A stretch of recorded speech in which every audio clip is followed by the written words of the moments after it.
The small lakeside chapel was filled with sunlight and hushed anticipation.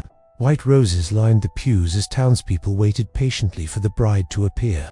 This was supposed to be the happiest day of Daniel's life. He stood tall and proud beside the altar, his heart overflowing with love for the woman who had captured his soul 5 years ago. It had been a love story straight out of a fairy tale, one that the people of Maple Creek had delighted in. Emily Carter had been everything to him.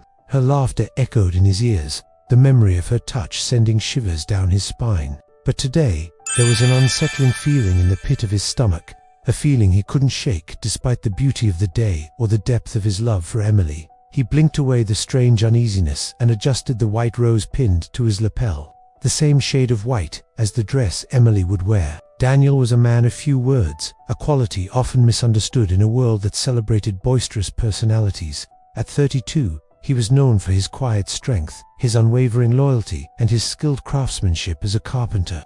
Emily, on the other hand, was a force of nature, ambitious, magnetic, and the kind of woman who lit up every room she entered. Their love story had been the talk of the town, the kind people called meant to be. They had met under the old willow tree by the lake. Emily, with her fiery spirit and adventurous soul, had stolen into Daniel's heart in a way he never imagined possible. 5 years ago, under that same willow tree, she had whispered, "I'll marry no one but you," and he had believed her. He had trusted her. But now, standing at the altar with the entire town watching, a seed of doubt had taken root. He shook his head, pushing away the unsettling premonition. It was just nerves, he told himself. Emily would be here soon.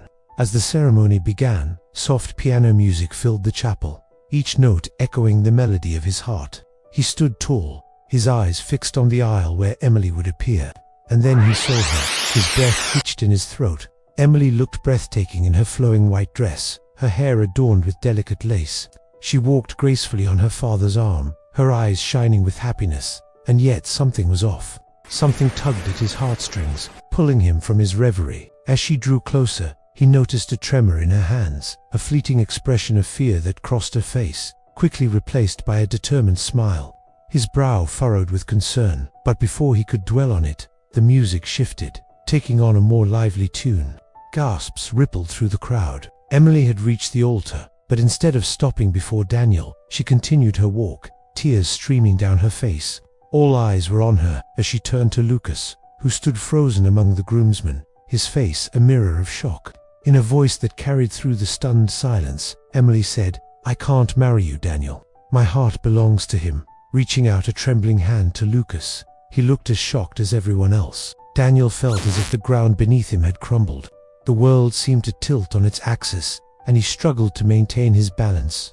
The words echoed in his ears, each syllable a nail in the coffin of his dreams. His heart pounded against his ribs, threatening to burst from his chest. Emily was in love with his brother. The thought was a foreign entity, a monster that had slithered into his life and wrapped itself around his soul. The faces of the townspeople were a blur, the whispers like a swarm of angry bees. He heard his father clear his throat, trying to regain control of the situation. But the damage was done. Daniel didn't scream, didn't collapse. He simply unclenched his fists, removed his boutonniere, placed it gently on the nearest pew, and walked out without a word. He could feel the eyes of the town upon him, but he didn't care. He couldn't care. The pain was a physical blow, stealing the breath from his lungs, leaving him weak and hollow. As he stepped out of the chapel, the reality of the situation crashed over him. Emily had chosen his brother. His world, once filled with the promise of forever, had shattered into a million pieces. And though the town buzzed with whispers and pitying glances, Daniel found solace in the quiet solitude of his cabin by the lake. He didn't flee. He didn't lash out.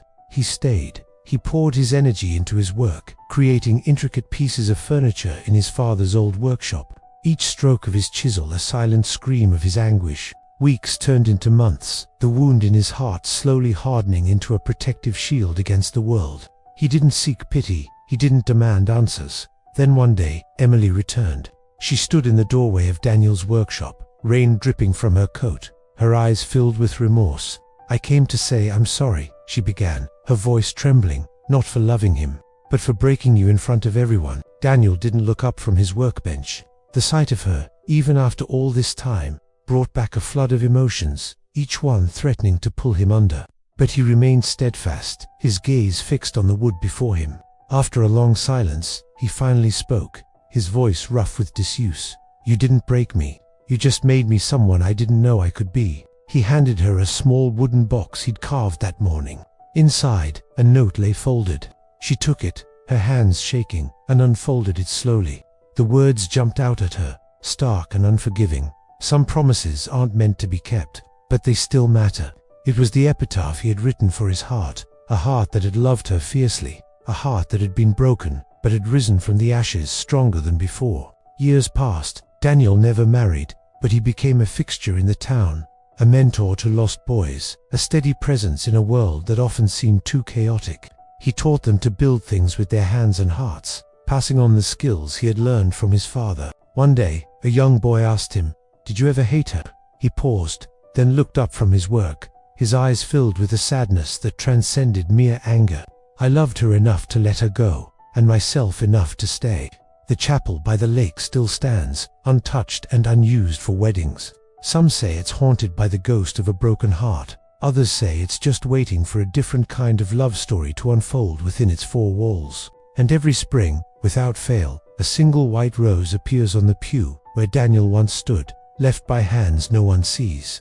This story is a testament to the resilience of the human spirit, the capacity to heal even from the deepest wounds. It's a reminder that sometimes the greatest strength lies in the quietest hearts. Have you ever loved someone so deeply that even their goodbye couldn't diminish the impact they had on your life? Share your thoughts and experiences in the comments below. Your stories have the power to inspire and heal, just like Daniel did in his own journey.